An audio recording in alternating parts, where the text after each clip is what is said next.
अभी जो है हम ईदों के ऊपर जो न्याय होने वाला है उसके बारे में हम देखने वाले हैं। ये जो पद हमने अभी पढ़े थे 10 पद से लेकर के 16 पद तक, इस पर बहुत कुछ प्रभु यीशु क्रिस्त मतलब परमेश्वर ने बताया है ईदों के ऊपर। इस प्रकार के एक न्याय ले आने का कुछ कारण होना चाहिए।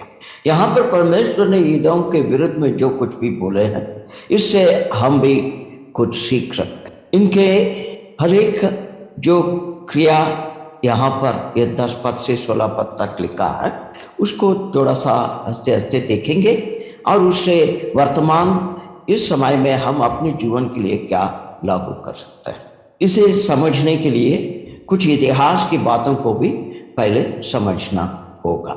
इज़राइल दाऊद के समय पर किस प्रकार से था, यहाँ पर ये मैप में सब कुछ डिटेल्स दिखाया हुआ है। और यहाँ पर आप देख सकते हैं यहूदा के नीचे जो पूर्व के होर और साउथ ईस्ट के होर ईदों के जगह है, और मोआब, अमोनी, इनका भी यहाँ पर दिखाया गया है ये लोग कौन सी जगह में थे। और बाकी इज़राइल और यहूदा को यहाँ पर जो दिखाया है वो दाऊद के समय पर उनका राज्य था। उसके बाद में सुलेमान राजा बना। दाऊद तो बहुत जंग लड़ा है, मगर सुलेमान ने जंग नहीं लड़ा अपने जीवन काल में। वो बहुत ही बुद्धिमान व्यक्ति था, किस प्रकार से हर देशों से समझौता करना है, शांति से कैसे जीना है, इसको वो जानता था। परमेश्वर का आशीष उसके साथ थे क्योंकि उनके पिता दाऊद के कारण से, और दाऊद के जो आज्ञा को मानकर इसने जो परमेश्वर के लिए मंदिर बनाया यरूशलेम में, उस समय पर जब हम जानते हैं वचन से परमेश्वर ने इनसे पूछा आपको क्या आशीष चाहिए, उसने ये मांगा कि आपके लोगों के ऊपर किस प्रकार से राज करना, ये क्या। इसलिए परमेश्वर का अनुग्रह भी साथ में था। मगर सुलेमान जो है अपने क्रियाकलाप में पूर्ण रीति से परमेश्वर से विश्वास योग्यता से नहीं था, उसकी जीवन जैसे बढ़ते गए। ये है उन दिनों की जगह के बारे में।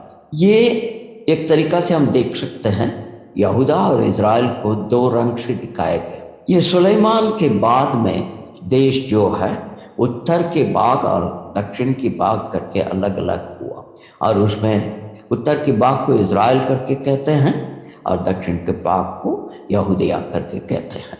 ये सुलेमान की मृत्यु के बाद में इस प्रकार से अलग हुआ। परमेश्वर के लिए सुलेमान ने मंदिर बनाया। ये सिर्फ एक मॉडल है, ये ऐसे ही था करके हम पूर्ण रीति से नहीं कह सकते हैं। ये जो चित्रकार लोग और जो मॉडल बनाने वाले लोग वचन से जो कुछ भी जैसे समझते थे उस प्रकार से इसको बनाया है। इसको दूसरे तरीका से यहाँ पर दिखाया गया है, मगर एक शानदार मंदिर था।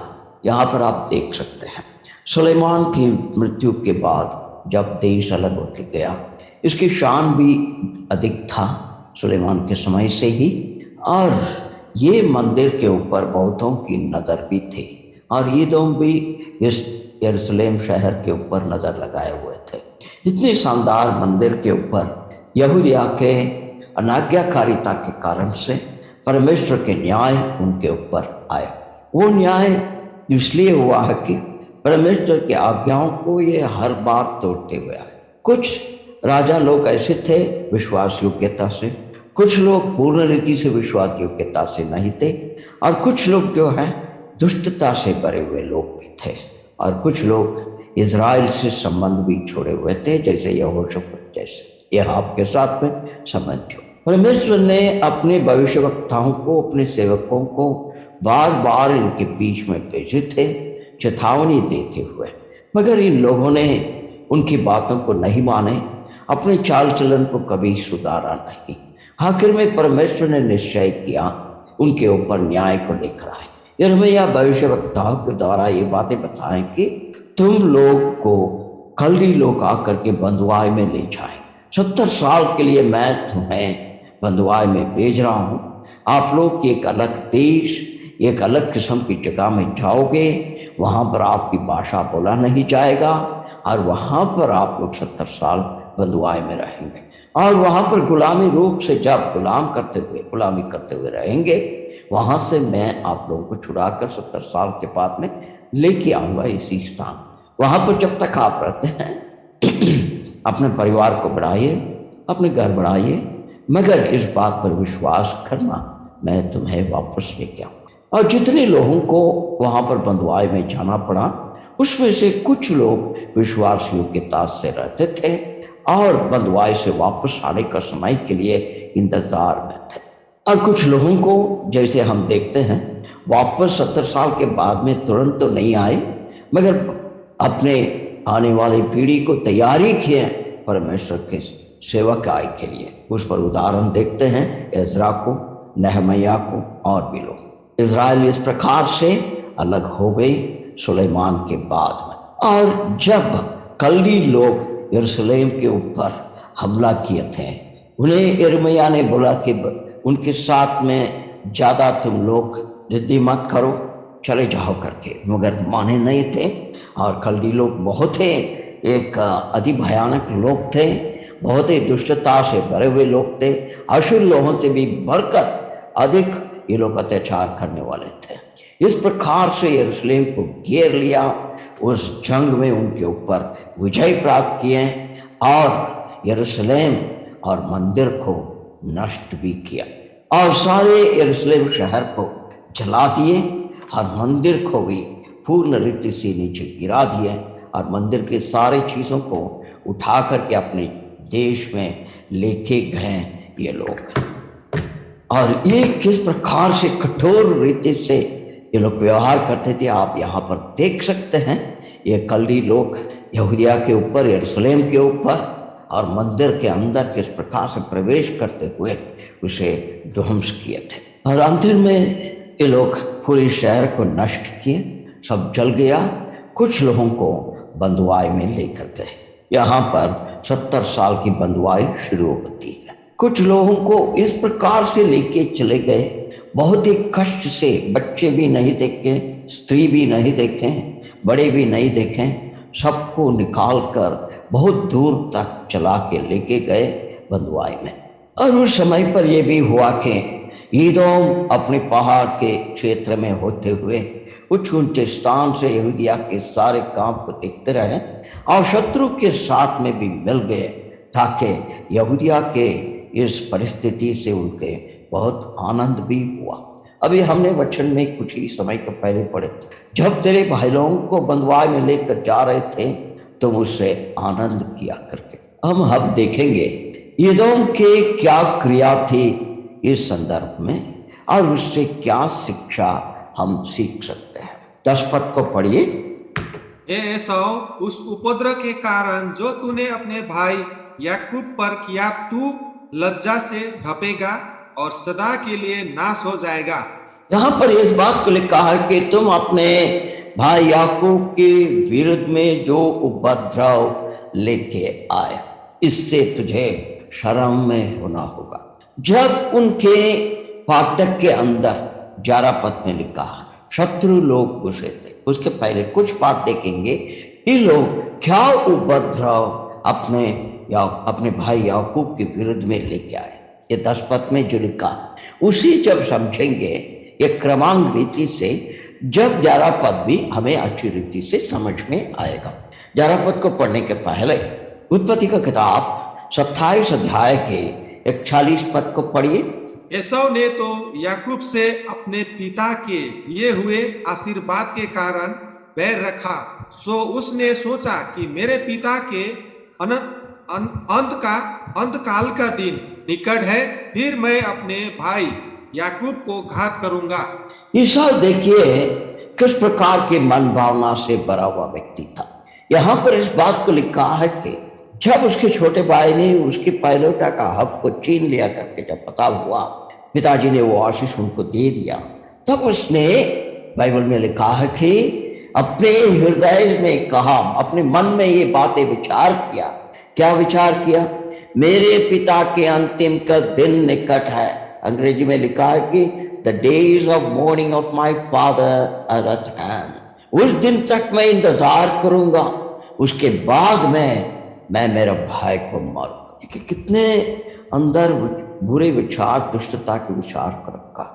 हम यही सोचते हैं कि हर चीजें कुछ समय के बाद में भूल जाते, मगर मनुष्य की एक कमजोरी इस प्रकार से है, कुछ ऐसे बात, ऐसी घटना हमारे जीवन में होता है, उसे हम जल्दी से नहीं भूलते। वो घटना घटने के समय पर ही हमारे मन की विचार दुष्टता से भरी हुई हो जाए। यहाँ पर लिखा है कि ईसाऊ ने अपने हृदय में कहा, क्या कहा?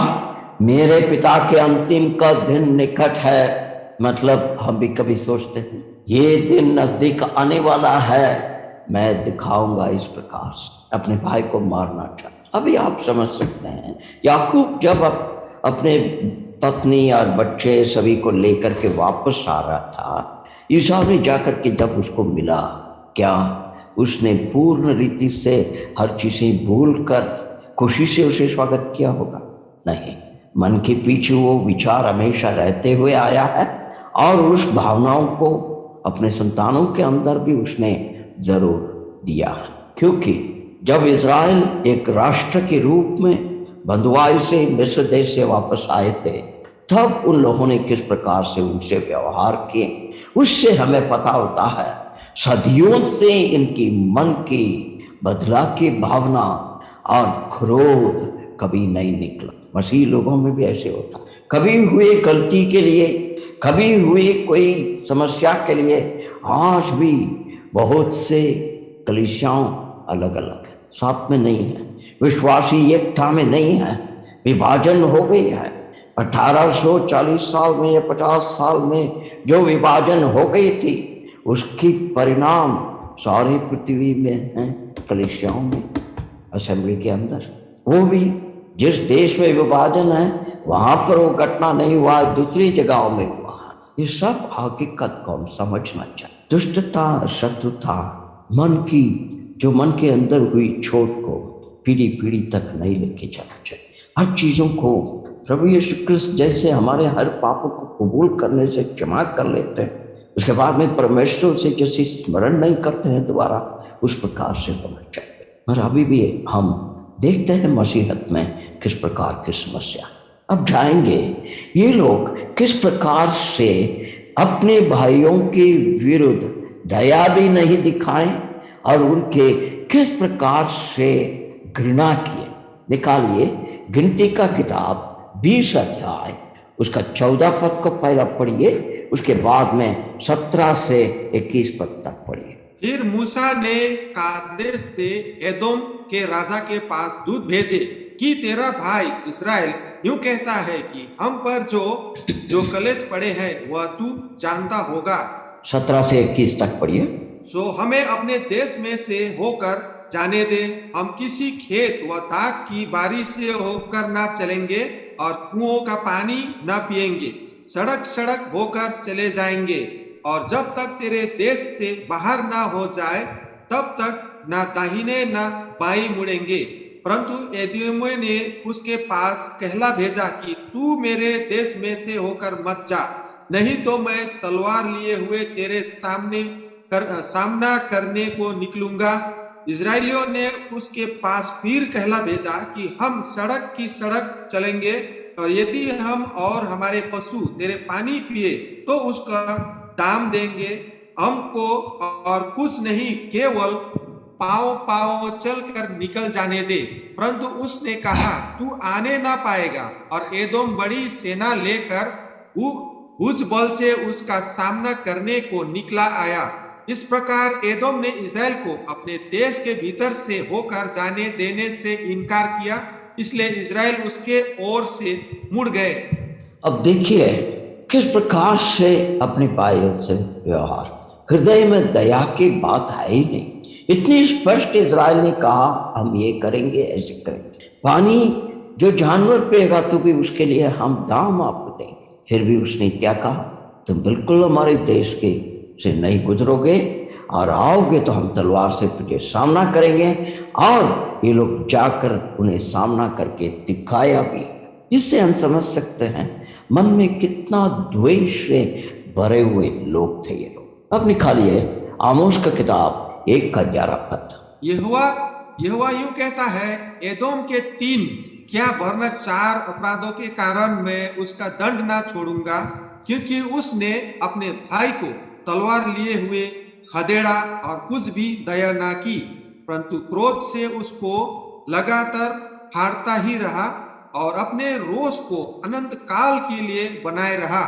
यहाँ पर लिखा है, देखिए परमेश्वर ने स्पष्ट किया है ईदम का गुण के बारे में और उनकी मन की भावना, और किस प्रकार से वो लोग अपने जो शत्रुता को पीढ़ी पीढ़ी तक लेकर गए। यहाँ पर पहला लिखा है कि तुम्हारा पहला गलती, तुम अपने भाई को तलवार को लेकर के उसके पीछे जाकर उसे सामना, और उसके प्रति तुमने थोड़ा सा भी दया नहीं दिखाया, और तुम उसके विरुद्ध में जो क्रोध रखा था उसे हमेशा के लिए रखा, और तुम्हारे हर प्रकार के जो उनके प्रति जो घृणापन है उसे भी तुमने सदा के लिए रखा। यह बहुत बड़ी बात है, हम समझना चाहिए। हम विश्वासियों के प्रति कभी मनमुटाव उठाते, गुस्सा उठाते हैं, या उनके किसी क्रिया से हम प्रसन्न नहीं होते। इसकी मतलब ये नहीं है कि इस बात को सदा के लिए रखना। हर चीजों को जैसे वचन में सलाह दिया गया है, नया नियम में पढ़ते तुरंत उसे खत्म करना हम सीखना। ये लोग हमेशा के लिए उसे जारी रखें। अभी पढ़िए एजेकियल का किताब 25 अध्याय के 13 और 14 पद। इस कारण परमेश्वर यहोवा यूं कहता है, मैं एदोम के देश के विरुद्ध अपना हाथ बढ़ाकर उसमें से मनुष्य और पशु दोनों को मिटाऊंगा, और तेमान से लेकर दादान तक उसको उजाड़ कर दूंगा, और वे तलवार से मारे जाएंगे। और मैं अपनी प्रजा इजराइल के द्वारा एदोम से अपना बदला लूंगा, और वे उस देश में मेरे कोप और जलजलाहट के अनुसार काम करेंगे। तब मैं मेरा पलटा लेना जान लेंगे, तब वे मेरा पलटा लेना जान लेंगे। परमेश्वर यहोवा की यही वाणी है। यहाँ पर 13 और 14 पद जो हमने पढ़े थे, इस पर 2 भाग है न्याय का। 13 पद का न्याय जो है एक तरीका से उसी नेबूकदनेस्सर राजा के द्वारा ही एदोम के ऊपर आया। पहले यहूदा को उसने लेकर चला गया बंधुआई में, यरूशलेम को जला दिया और मंदिर को भी गिरा दिए। और हम पढ़े थे पहले ही, जो लोग एदोम के साथ थे और कल्दी के साथ दिए थे, ये सभी लोग एदोम के विरुद्ध हुए करके हमने पढ़े थे। अब क्या हुआ, जो कल्दी ने एदोम और दूसरे लोगों को सहायता लेकर यहूदिया को अपने बंधुआई में लेकर गए, वहां के सारे मंदिर की संपत्ति और देश की संपत्ति को लूट कर लेके गए अपने देश में, वही लोगों के प्रति उनके ऊपर बाद में नेबूकदनेस्सर ने जंग करके उन्हें भी खत्म कर दिया। और उस समय पर एदोम के ऊपर बहुत बड़े नष्ट हो गए, इतनी नष्ट हो गई जो 13 पद में लिखा है उस प्रकार से तलवार से मारे गए, पशु को भी नहीं छोड़े। और 14 पद में जब आते हैं उसको लेकर के हम बहुत कुछ बोल सकते हैं, क्योंकि 70 साल के बाद में आए, उसके बाद में दोबारा समस्याएं हुई यहूदिया में, और उसके बाद में मैकाबियन रिवोल्ट जो हुआ था, और उस समय पर भी ये एदोम के विरुद्ध में इजराइल ने कुछ किया। ये सब बातों को लेकर के हम कह सकते हैं ये लोग ऐसे बदला लिए कर। पर हम एक बात को याद रखना है, परमेश्वर ने इजराइल को मूसा के द्वारा एक सलाह दिया, ये ईसा जो है तेरा भाई, उनके विरुद्ध में तुम कुछ नहीं करोगे। मगर यहाँ पर जो 14 पद में लिखा है, ये न्याय आने वाले दिनों में होने वाली एक बड़ी न्याय। बीच में जितने भी ऐतिहासिक रीति से इनके बीच में झगड़ा हुआ, जंग हुआ और आपस में एदोम को गिरा दिया गया, सब कुछ हुआ है, मगर 14 पद में लिखी हुई बात पूर्ण रीति से उस दिन पूरा होने वाला है जब प्रभु यीशु ख्रिस्त इस पृथ्वी पर न्याय करने के लिए आएंगे महासंकट के बाद। उस समय पर इजराइल को रखकर इन सभी लोगों के ऊपर न्याय कर। इसी के बारे में हम इसी किताब में बाद में पढ़ते हैं और वो एक दिन उसकी भी पढ़ाई होगी। अब आगे जाएंगे, देखिए बिलाप का किताब 4 अध्याय के 21 पद पढ़िए। बिलाप का किताब लैमेंटेशन, बिलाप का किताब मिल गया? मैं पढ़ लूं? अब मिल गया। कितना बिलाप का किताब कितना है? 4 का 21। हे एदोम की पुत्री, तू जो उस देश में रहती है, हर्षित और आनंदित रह, परंतु यह कटोरा तुझ तक भी पहुंचेगा और तू मतवाला होकर अपने आप को नंगा करेगी।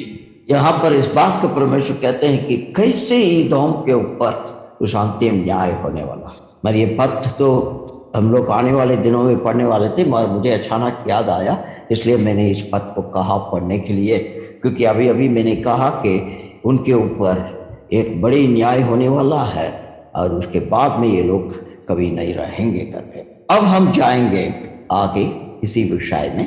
मलाकी 1 अध्याय के 3 और 4 पद पढ़िए।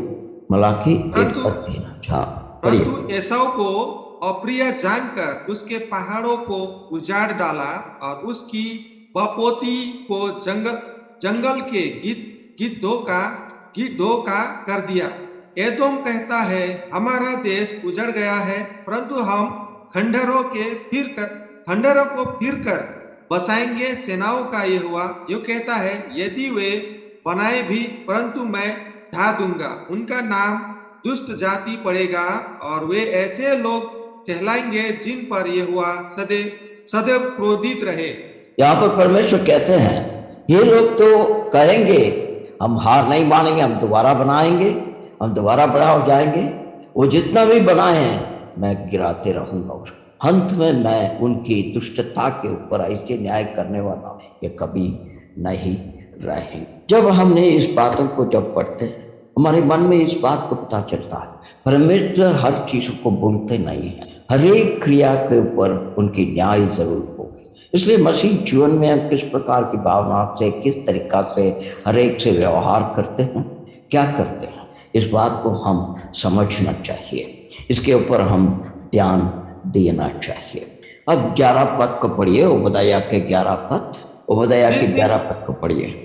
जिस दिन परदेशी लोग उसकी धन संपत्ति छीन कर ले गए और वीराने लोगों ने उसके फाटकों से घुसकर यरूशलेम पर चिट्ठी डाली, उस दिन तू भी उसमें से एक था। यहाँ पर परमेश्वर कहते हैं जब विदेशी लोग उनकी फाटकों में से अंदर घुसे और तुम क्या किया, तुम दूसरी तरफ में खड़े होकर के, मतलब शत्रु के तरफ हाथ साथ में होकर के अपने आप को उनके विरुद्ध में तुमने खड़ा करके तुम कुछ भी नहीं किया, शत्रु क्या कर रहे हैं करके तुम देखते रहा। और उस समय पर उनकी मन से निकली हुई बातों को भजन संगीत लिखने वाला लिख रहा। पढ़िए भजन संगीत 137 का 7 पद। ये यहोवा यरूशलेम के दिन को एदोमियों के विरुद्ध स्मरण कर कि वे क्यों कर कहते ढाओ, क्यों कर कहते थे ढाओ, उसको नेप से ढा दो। यहाँ पर लिखा है, मैं अंग्रेजी में पढ़ता हूँ। Remember O Lord the children of Edom in the day of Jerusalem who said raise it even to the foundation thereof। यरूशलेम परमेश्वर की चुना हुआ जगह है, वहां पर अपने रहन स्थान के लिए एक जगह को ढूंढ कर दिए, निर्माण करके दिया है। उसे पवित्र पर्वत करके कहा जाता है क्योंकि परमेश्वर की जगह है वो। मगर इनके मुख जुबान से कैसे शब्द निकले, इसकी पूरी नींव को हटा दो, कुछ भी नहीं रहे। इस प्रकार के शत्रु के काम के समय में अपने मुख से बोलते गए उजाड़ दो उजाड़ दो। जब क्रोधित हुए शत्रु अपने काम को करते रहते हैं जंग के समय पर, उस समय पर उनके पीछे ऐसे बोले तो और भी वो क्रोधित होकर के काम करेगा। इस प्रकार के काम कलीसिया में भी होता है। मसीह लोग इस प्रकार के काम करते हैं। जब एक विश्वासी विभिन्न समस्याओं में फंस गया, इसका कारण कुछ भी हो सकता, मगर हम उसके प्रति देखते हुए क्या करते, उनके कष्ट को देख करके हम देखते रहते हैं, उनके लिए हम कुछ नहीं करते। यह हमारे विश्वासी भाई हैं या बहन है करके हमें मन में लगता नहीं है, मगर उनके विरुद्ध में जो काम हो रहा है उस काम को उत्साह देते हैं। बहुत सी कलीसियाओं में ऐसे होते आए बहुत से अच्छे प्रभु की चरवाहों के विरुद्ध में इस प्रकार से काम होते आए हैं, और उनको यही है कि ये खत्म हो जाए, और भी बाद में पढ़ने वाले विश्वासी कैसे बातें करते हैं उसे हम बाद में देखेंगे। और इन लोगों ने कहा उसे जग से मिटा लो, तुम देखते रहा, तुम कुछ भी नहीं किया। अब पढ़िए 11 पद को दोबारा। जिस दिन परदेशी लोग उसकी धन संपत्ति छीन कर ले गए और वीराने लोगों ने उसके फाटकों से घुसकर यरूशलेम पर चिट्ठी डाली, उस दिन तू भी उनमें से एक था। तुम उस समय पर क्या किया? उनमें से एक था। ये कितने दुख की बात है ये, जब उसके ऊपर पर्ची डाले लोग, किस प्रकार से लूटना चाहिए। ये पर्ची की बात जब हम चिट्ठी डाले करके जो लिखता है, अंग्रेजी में लिखा है कॉस्ट लॉट्स अपॉन जेरूसलेम। आपको ये होगा, अभी आपको स्मरण कीजिए, जब प्रभु यीशु क्रिस्त क्रूस में थे, उसकी वस्त्र के लिए क्या करते थे? They cost lot for his garment, who should take. मतलब इस प्रकार की एक है, कौन कितना ले जाएंगे, कितना इनको लूटने की, ये सब किसको क्या मिले। और वहां पर परमेश्वर कहते हैं तुम भी उनके साथ में एक होकर के रखा, उनके साथ में तुम भी एक था। इसको परमेश्वर कभी भूल नहीं सकते हैं, ये कार्य जो तुमने किया है। अब दोबारा इस बात को हम देखेंगे, एजेकियल का किताब उसका 35 अध्याय का 12 से 15 पद तक पढ़िए। और तू जानेगा कि मुझ यहोवा ने तेरी सब तिरस्कार की बातें सुनी है, जो तूने इज़राइल के पहाड़ों के विषय में कही कि वे जो उजड़ गए वे हम ही के दिए गए हैं कि हम उन्हें खा डाले। तुमने अपने मुंह से मेरे विरुद्ध बड़ाई मारी और मेरे विरुद्ध बहुत बातें कही है, इसे मैंने सुना है। परमेश्वर यहोवा यूं कहता है, जब पृथ्वी भर में आनंद होगा तब मैं तुझे उजाड़ करूंगा। तू इज़राइल के घराने के निज भाग के उजड़ जाने के कारण आनंदित हुआ, सो मैं भी तुझसे वैसा ही करूंगा। ये सेईर पहाड़, ये एदोम के सारे देश, तू उजड़ हो जाएगा, तब वे जान लेंगे कि मैं यहोवा हूँ। तुम उनके साथ में सिर्फ नहीं रहा, उनकी एक बन करके नहीं रहा, तुम हर चीजों को देखते हुए भी तुम कुछ नहीं किया, तुम ऐसे ही अपने मन में आनंदित किया। अब पढ़िए 12 पद को, वो बताइए 12 पद को। परंतु तुझे उचित न था कि तू अपने भाई के दिन में अर्थात उसकी विपत्ति के दिन में उसकी ओर देखता रहता और यहूदियों के नाश होने के दिन उनके ऊपर आनंद करता और उनके संकट के दिन बड़ा बोलता। यहाँ पर परमेश्वर कहते हैं 11 पद में कई भी बातों को यहाँ पर दोबारा लेकर आते। 11 पद को मैंने दोबारा दिखाया, हम तो 12 तो पढ़े हैं अभी, फिर भी जब वो लोग उन्हें बंधुआई में लेकर गए थे, तुमने कुछ किया अपने भाई के विरुद्ध में। मसीह लोगों के जीवन में बहुत परेशानियां आती है, परीक्षाएं आती है। उस समय पर हमने क्या किया? उनके लिए प्रार्थना की, उनके लिए हमने क्या किया? अब बहुत समय में हम यही सोचते हैं कि उसने पहला ऐसे था इसलिए अभी मरना हुआ, ऐसे हम देखते हैं। और इतना ही नहीं, जैसे हमने 12 पद में पढ़े थे, उस प्रकार के हम तत्व के ज्ञान बताते हैं उनके विरुद्ध में। जब वो एक विदेशी जैसे एक परदेशी हो गया बाबिलोन के हाथ में, उस समय पर तुमने उस भाई को देखते हुए तुम नहीं रहे। बहुत समय में हम ये जो वचन में पढ़ते हैं, जो वैद्य तुम अपने आप को पहले चंगाई करो, और हमने याकूब की चिट्ठी में पढ़ते हैं, जब एक व्यक्ति समस्याओं से है, उदाहरण के लिए वो ठंड के बारे में कहता है, गर्म हो जाओ करके कह देते हैं और उनके लिए हम कुछ नहीं करते। इस प्रकार की भावना बहुतों के दिल में होता है। हम सिर्फ उनसे कहेंगे इस बात को स्मरण करो, ये तेरे हाथ में पक्का है, भैया आप उनके लिए प्रार्थना करेंगे। भैया वो इतने संकष्ट में हैं, आप परमेश्वर से अंतर विनती करके उन संकट से उन्हें बाहर निकाले करके प्रार्थना करोगे। अरे उनके हाथ में तो प्रभु यीशु क्रिस्त है ना, उनकी सामर्थ्य को मांगना चाहिए।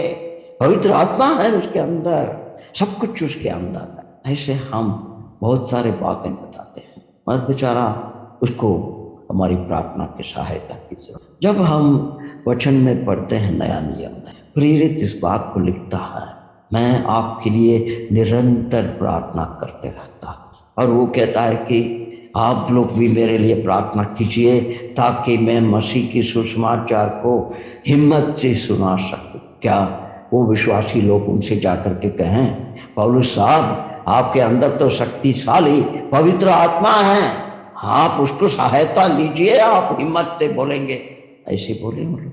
विचार करके देखिए, हम एक दूसरे के लिए दया होना चाहिए, प्रेम होना चाहिए और दूसरों के कष्ट को समझना है, क्योंकि हम सभी एक ही परिवार का हैं, एक साथ में रहने वाले हैं।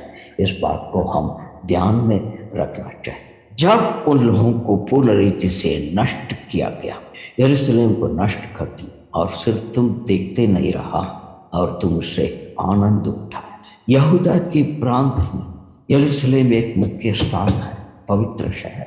इसे ये लोग सब लोग जानते हुए भी, क्योंकि आपको एक बात याद रखना है, अब्राहम के समय पर जब लोट को छुड़ाने के लिए अब्राहम गया था, चुरा करके वापस ले आने के समय पर रास्ते में उसको कौन मिला?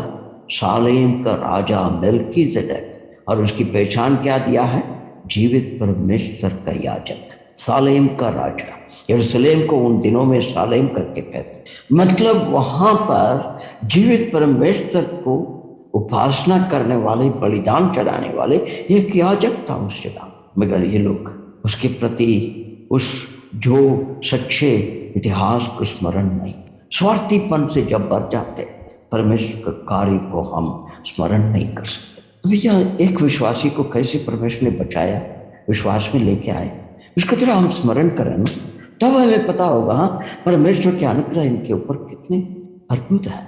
और उनकी समस्याओं के समय पर वो किसके पास में जा सकता है? वो जानता है परमेश्वर के पास में जा, पवित्र आत्मा की सहायता से प्रार्थना कर सकता है, परमेश्वर की दी हुई हर प्रतिज्ञाओं की सहायता को ले सकता है, हर चीजें वो जानता है।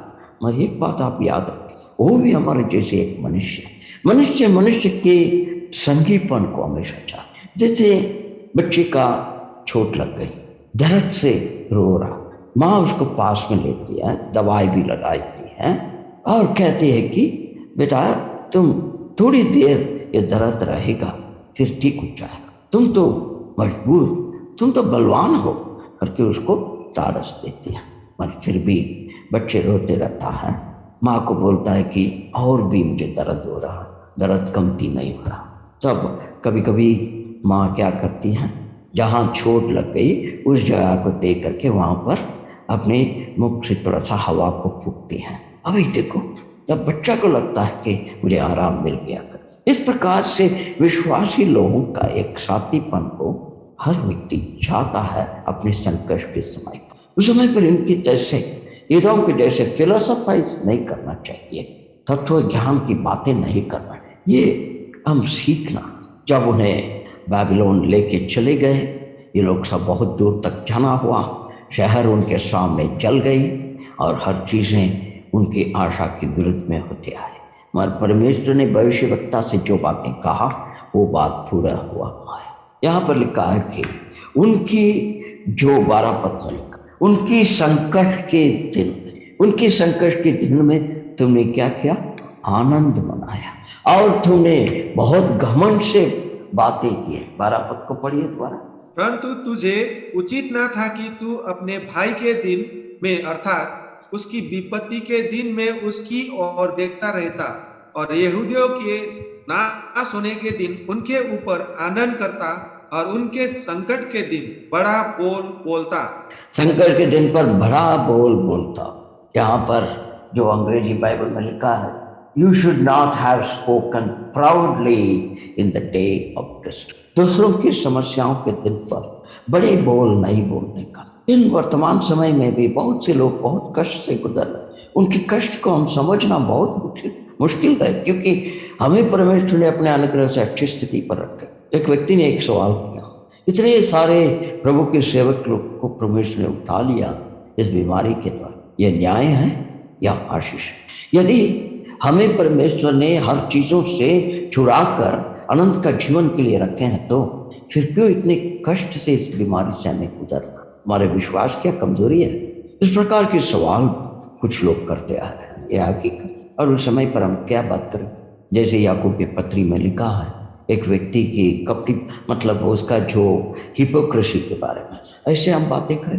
क्या हम उनकी चंगाई के लिए, उनकी उस कष्ट से निवारण मिलने के लिए, या उनकी मन की एक सांत्वना मिले करके प्रार्थना करने से क्या आकाश टूट पड़ेगा? हम कहते हैं उनके पास में तो सामर्थ्य है, परमेश्वर के अनुग्रह है, ये है वो है, बहुत सारी बातें हम कहते हैं, स्मरण करो। या हर व्यक्ति हर बातें जानते हैं, मगर फिर भी वो विश्वासियों से प्रभु से सहायता नहीं मांगेगा तो किससे मांगेगा? ये तो आत्मिक बात है। इस विषय पर हम बड़ी बातें नहीं कहना चाहिए। अब और एक बात लिखा है, उसको हम पढ़ेंगे। पढ़िए 13 पद को पढ़िए। तुझे उचित ना था कि मेरी प्रजा की विपत्ति के दिन तू उसके फाटक से घुसता और उसकी विपत्ति के दिन उसकी दुर्दशा को देखता रहता और उसकी विपत्ति के दिन उसकी धन संपत्ति पर हाथ लगाता। यहाँ पर क्या कहते हैं? तुम मेरे लोगों के शहर के फाटकों के अंदर प्रवेश नहीं करने देता। ये एक बहुत बड़ा आरोप है उनके विरुद्ध में। परमेश्वर इस आरोप को लगा, मेरे शहर पवित्र है, मेरे लोग मेरे लिए पवित्र हैं, मेरे मंदिर वहां पर है, यहाँ पर एक अन्य जाति व्यक्ति को मैं लेके आया हूं न्याय करने के लिए, और उस जगह में तुम प्रवेश किया उस गेट के अंदर। यहाँ पर मैं पुराने उस शहर के, ये तो उस समय की जो फोटो नहीं है, ये तो बाद में जो शहर को दोबारा बनाया गया, ये उसमें से है, सिर्फ दिखाने के लिए। ये पुराना ही एक फाटक उस शहर के अंदर प्रवेश कर, उनकी तकलीफों के समय पर तुम उस शहर के अंदर नहीं जाने। और यहाँ पर जैसे लिखा, हमने मलाकी का किताब से पहले भी पढ़ चुके थे, फिर भी उसको पढ़ेंगे स्मरण करने के लिए। पढ़िए 1 अध्याय के 3 और 4 पद। परंतु एसाव को अप्रिय जानकर उसके पहाड़ों को उजाड़ डाला और उसकी पौपोती को जंगल के गिद्धों का कर दिया है। एदोम कहता है, हमारा देश उजड़ गया है, परंतु हम खंडहरों को फिर कर बसाएंगे। सेनाओं का ये हुआ यूं कहता है, यदि वो बनाए भी, परंतु मैं ढा दूंगा। उनका नाम दुष्ट जाति पड़ेगा और वे ऐसा लोग कहलाएंगे जिन पर ये हुआ सदैव क्रोधित रहे। कहते हैं कि तुम्हारी सबसे बड़ी गलती यह है कि मेरे शहर के अंदर तुमने प्रवेश किया, और दूसरे उनकी दुख को देख करके तुम कुछ भी नहीं किया। और तुमने क्या किया? उनकी हर संपत्ति के ऊपर भी तुमने हाथ डाल दिया। एक बहुत बड़ी आरोप है, इसे हम समझना चाहिए। आज हमारे समय यहाँ पर खत्म हो गया। आने वाले दिनों में इस 13 पद से और आगे बढ़ते हुए आप देखेंगे परमेश्वर में क्या सिखाना चाहते हैं।